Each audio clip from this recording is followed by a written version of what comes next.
Por el fondo de un verdeante valle tropical se extendía la ciudad de Armero con sus hermosas y blancas casas coloniales con techos de tejas en una de las zonas más fértiles de Colombia. Los agricultores de arroz y algodón disfrutaban de otra próspera estación, pero de pronto algo descendió con furia destructora sobre la ciudad y en pocos segundos desaparecieron 20.000 personas. Y después del desastre, los pocos sobrevivientes se preguntaban si estaban presenciando el fin del mundo.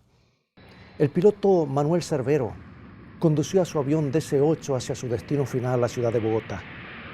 Eran las 9 de la noche. El avión volaba a 8.000 metros de altura sobre la punta de un volcán conocido como Nevado del Ruiz. Y en ese preciso momento, el volcán, que había estado inactivo por más de un siglo, tuvo un despertar atronador. El piloto vio una nube rojiza elevarse a más de 6 cuadras por encima de su avión. Luego vino una lluvia de ceniza que cubrió la nave y lo dejó sin visibilidad. La cabina se llenó de humo, calor y olor a azufre. Aún así, el piloto se las arregló para pilotear el avión por instrumentos y aterrizar a salvo. Otros allá abajo no fueron tan afortunados. ¿Es esto un presagio de algo que pronto ha de ocurrir en nuestro planeta que afectará a cada habitante? ¿Será muy pronto demasiado tarde para escapar? Ve por tu Biblia y enseguida regreso para que la estudiemos.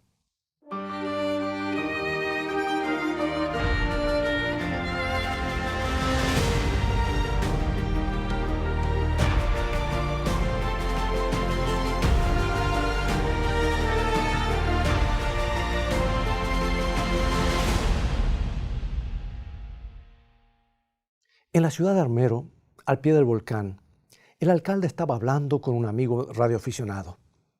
Al principio comenzó a hablar calmadamente de la ceniza y las piedras que estaban cayendo en la ciudad.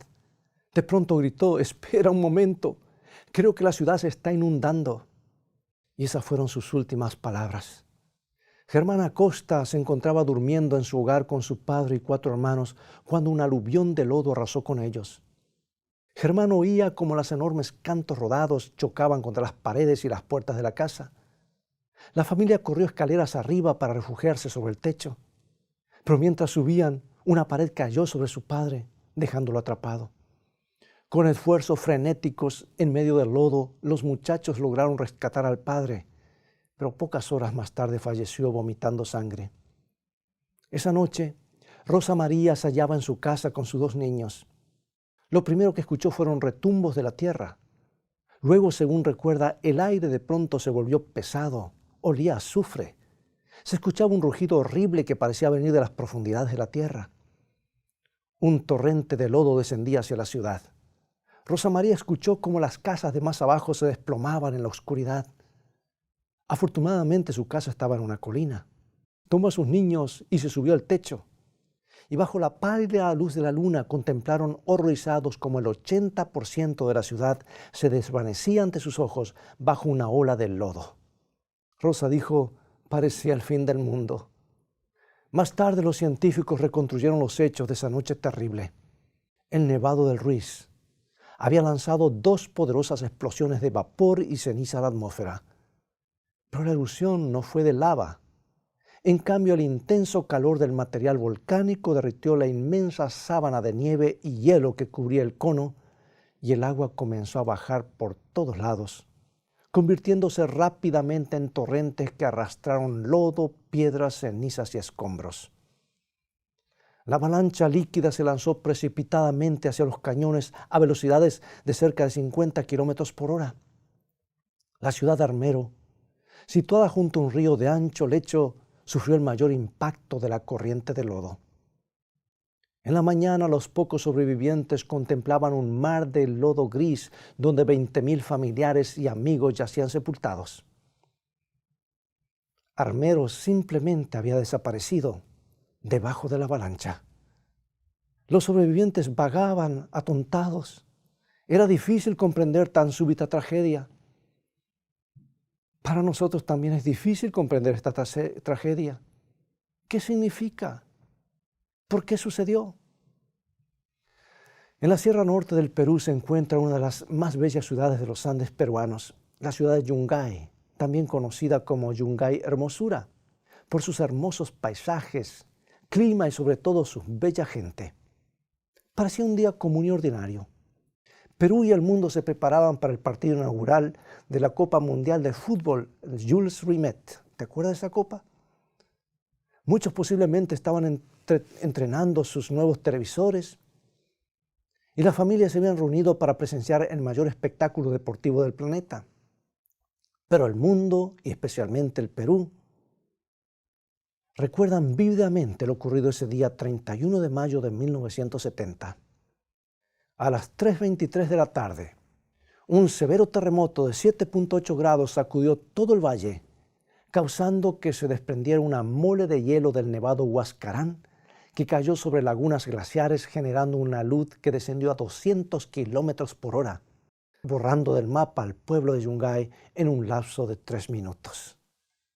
Aquel día perecieron aproximadamente 22.000 personas de manera instantánea.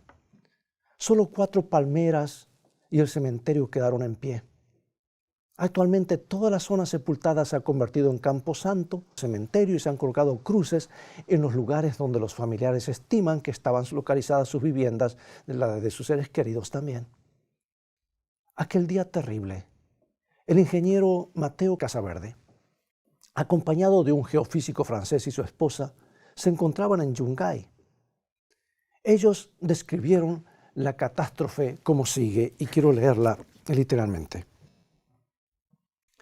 Nos dirigíamos de Yungay cuando a la altura del cementerio de Yungay se inició el terremoto.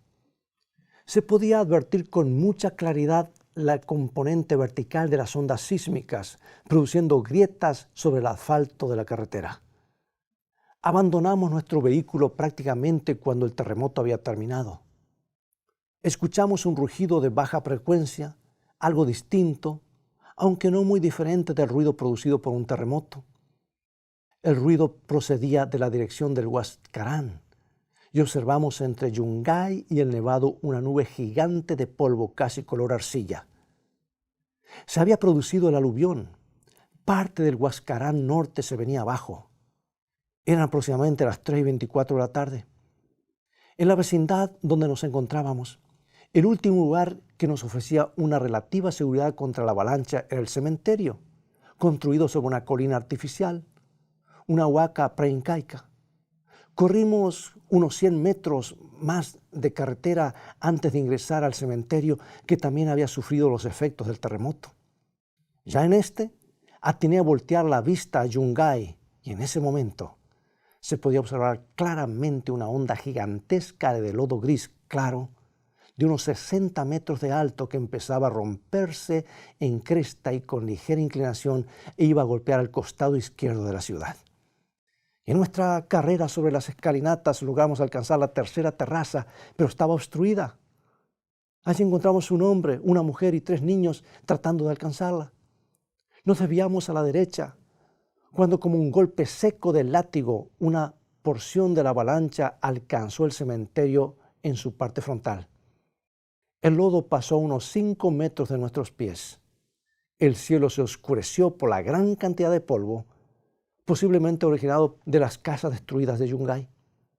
Volteamos la mirada y Yungay, con sus varios miles de habitantes, había desaparecido.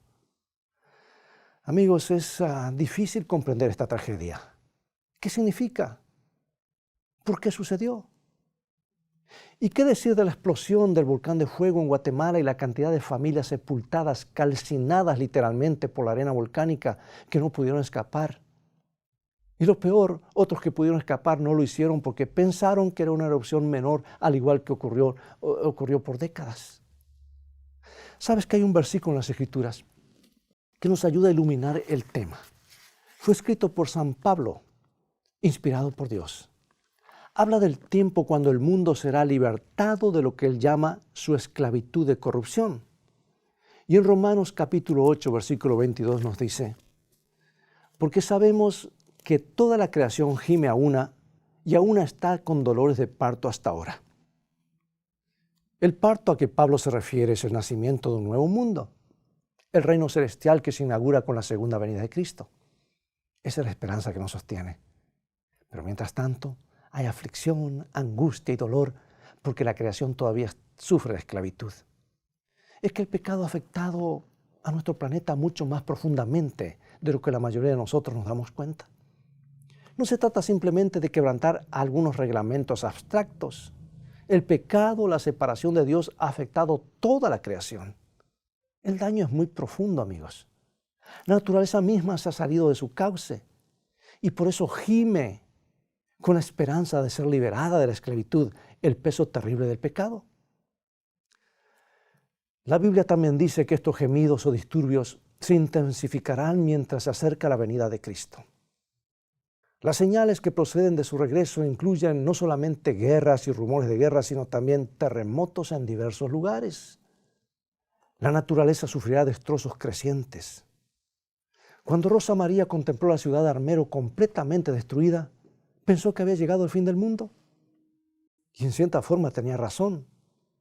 Esa terrible avalancha era una evidencia más de los dolores del nacimiento de un nuevo reino, de la lucha por terminar con la esclavitud del pecado en esta tierra. Yo también veo en esa destructora pared de lodo bajando hacia la ciudad un cuadro de lo que hará el pecado. Cuando escuchamos acerca del fin del mundo, la mayoría de la gente piensa en que Dios hará llover sobre nosotros castigos terribles.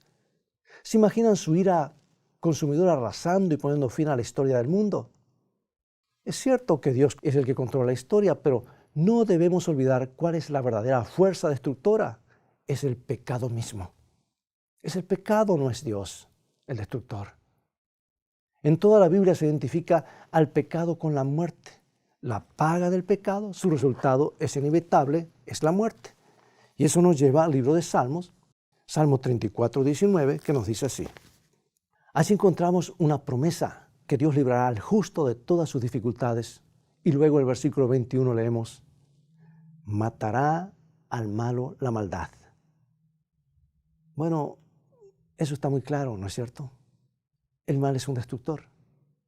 El libro de Romanos comienza con un detenido estudio de la ira de Dios y su juicio. Pero es interesante notar cómo se define esa ira. En el capítulo 1 se menciona 3 veces que Dios entrega a los malvados. Dice que los entrega a sus deseos pecaminosos, los entrega a las pasiones vergonzosas, en fin, los entrega a una mente reprobada. Y aquí vemos cómo Dios muestra su ira retirándose de los que no se arrepienten. Con tristeza los abandona porque ellos no abandonan el pecado. Y así cosechan los resultados, degradación y por fin la destrucción final. Pero amigos, aclaremos algo acerca del fin del mundo. El pecado es destructor. Solamente cuando Dios se ve forzado a retirar su mano y permitir el mal, entonces el desastre recae sobre nosotros. Amigo y amiga, el pecado es tan peligroso como el alud que sepultó a Armero y a Yungay. Es mortífero. Y nuestro mundo se está llenando de él. Pero a veces es difícil mirar el peligro. Por alguna razón nos inmunizamos, nos acostumbramos. Los negocios turbios son comunes, todos tienen un ángulo. Nos acostumbramos a ellos, la gente sufre a nuestro alrededor. ¿Pero qué podemos hacer? Nos acostumbramos a ello. Los comediantes presentan en la TV bromas sugestivas, todos se ríen y nos acostumbramos a ello. La Escritura nos pide que nunca nos acostumbremos al mal. ¿Escuchaste? Nunca nos acostumbremos al mal. Porque en ella se muestra el pecado como un completo desastre. Declara que el orgullo, la lascivia, la calumnia y la codicia son cosas de las cuales debemos huir. Debemos alejarnos. No conviene contemporarizar con ningún tipo de transgresión. Por supuesto, la mayoría de nosotros estamos de acuerdo con todo esto. Sí, deberíamos purificarnos. Sabemos que hay males que tenemos que enfrentar, pero un número alarmante de personas lo está dejando para después. Esperan una ocasión mejor, esperan hasta tener más edad, esperan algo que los empuje al arrepentimiento. Pero amigo y amiga, algo está sucediendo mientras esperamos, porque el pecado no se queda quieto, aumenta, se fortalece como una luz inmenso que va avanzando. Algo de lo más trágico en el desastre de Armero, de Yungay y de Guatemala fue que muchos de sus habitantes pudieron haberse salvado. Los científicos habían estado descubriendo señales que indicaban que el Nevado del Ruiz podía tener una erupción y que la ciudad de Yungay, que ya había pasado por la misma tragedia 2 veces, estaba en zona peligrosa. Los volcanes en Colombia y Guatemala habían estado soltando humo, uno de ellos un año antes del desastre. En 2 ocasiones el cráter escupió una lluvia de piedras y cenizas. Las autoridades habían advertido a las ciudades cercanas que trazaran planes para evitar un desastre y diseñaron mapas que mostraban los lugares que posiblemente serían más afectados por los aludes en caso de una erupción. Y tenían mucha razón. El Instituto Geológico Nacional había recomendado la evacuación de las ciudades situadas al pie del volcán. Y específicamente se refirió a Armero como una de las ciudades que corrían mayor peligro. Se invitó a un grupo de científicos italianos para que estudiaran el asunto, los cuales presentaron un informe donde decían que se avecinaba una erupción extremadamente peligrosa. Y como resultado, las autoridades establecieron 3 grupos de expertos que enfrentaran esta amenaza.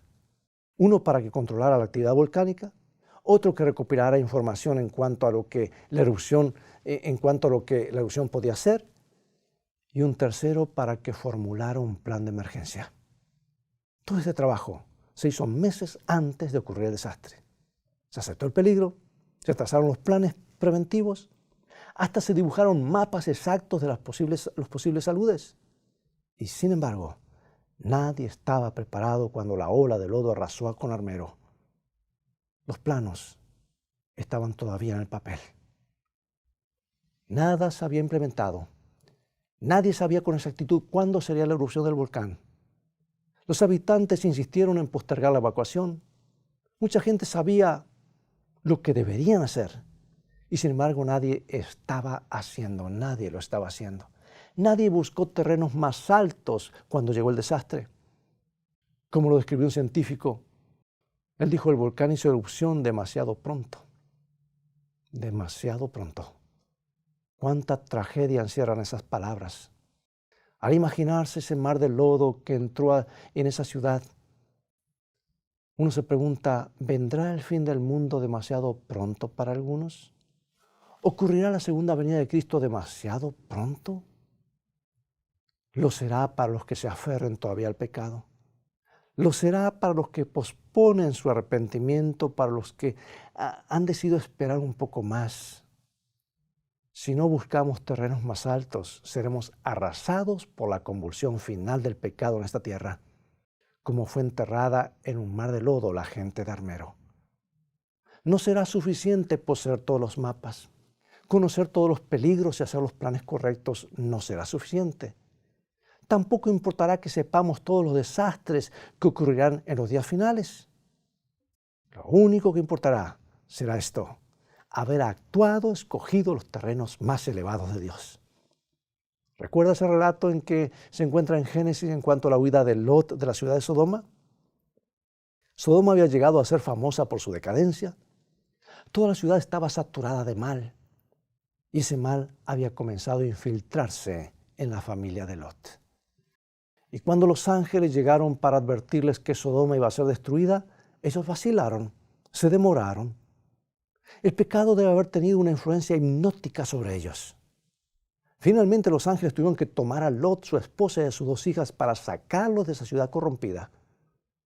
Y cuando estaban en las afueras, los ángeles dieron este urgente mensaje. Vamos a Génesis capítulo 19, versículo 17. Escapa por tu vida, no mires tras ti, ni pares en toda esta llanura, escapa al monte, no sea que perezcas. Una luz de fuego descendía hacia la perversa ciudad de Sodoma. Lot tenía que buscar inmediatamente las alturas, tenía que actuar ahora. Era demasiado peligroso demorarse. El pecado es muy seductivo, amigos. El ángel les advirtió que no debían ni siquiera mirar para atrás, sino enfilar hacia arriba. Amigo y amiga, tenemos que actuar ahora, antes que descienda el fuego, antes que el volcán haga su erupción demasiado pronto. Y lo que debemos hacer es muy sencillo. Es lo mismo que recomiendan todos los discípulos en su predicación. Pablo resumió de esta manera lo que dice en Hechos capítulo 20, versículo 21.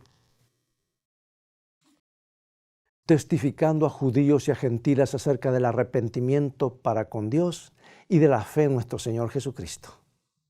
Sí, debemos arrepentirnos, alejarnos de los pecados que acariciamos y entregar nuestras vidas a Cristo.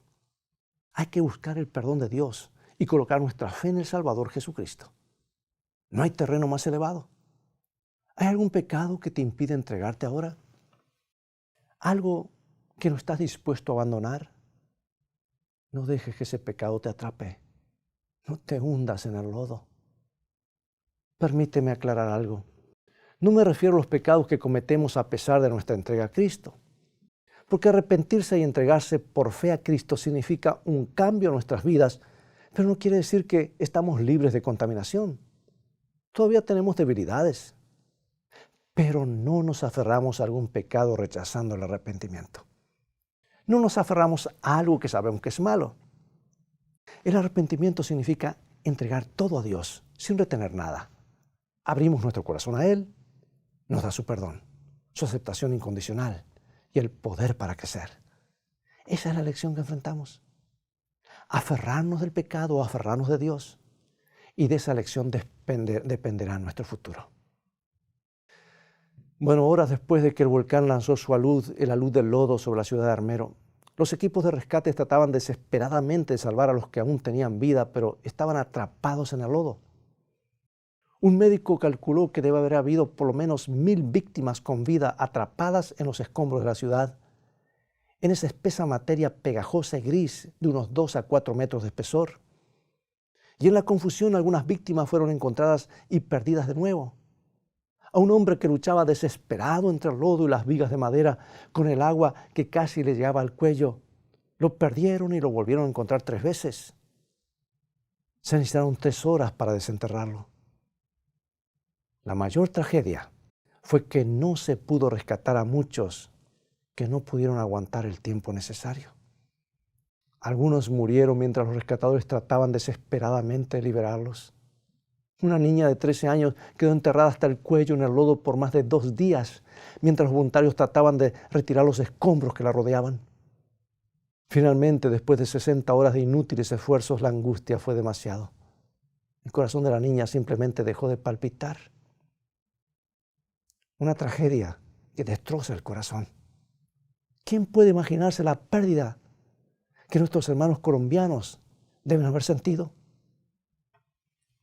Y para concluir, amigo y amiga, ese desastre nos habla de uno mayor que descenderá a nuestro planeta.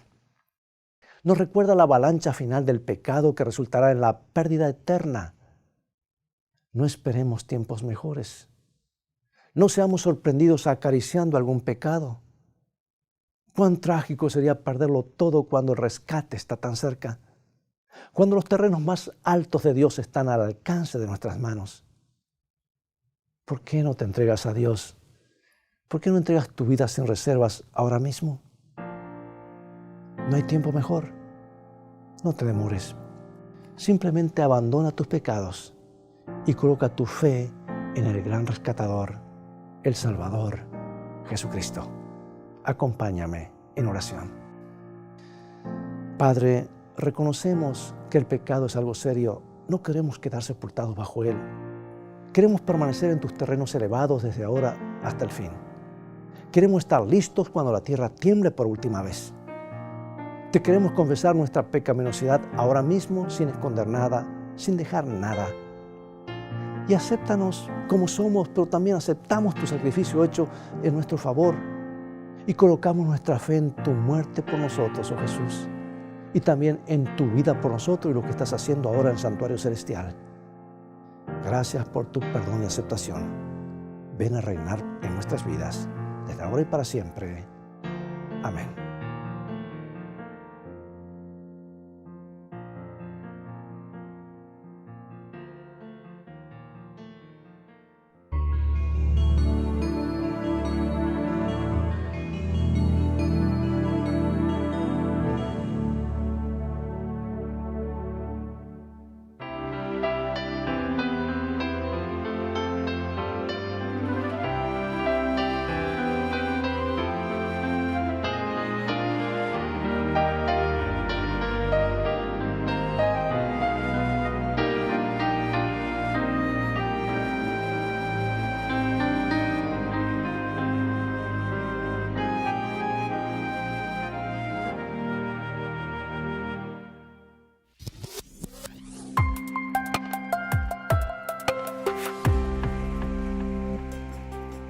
¿Te has preguntado alguna vez por qué permite Dios el sufrimiento?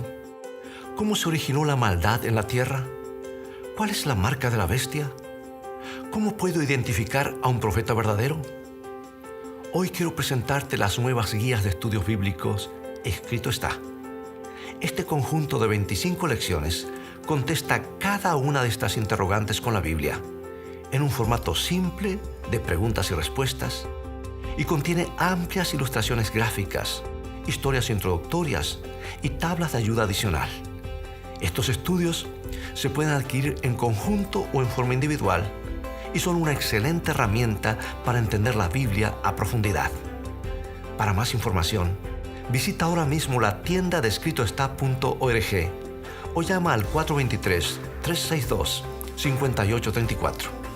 Descubre a través del estudio de la Biblia el maravilloso plan de Dios para tu vida.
Bien, es todo el tiempo que tenemos por hoy. Ha llegado el momento de despedirnos. Esperamos que el programa de hoy haya sido una bendición en tu vida.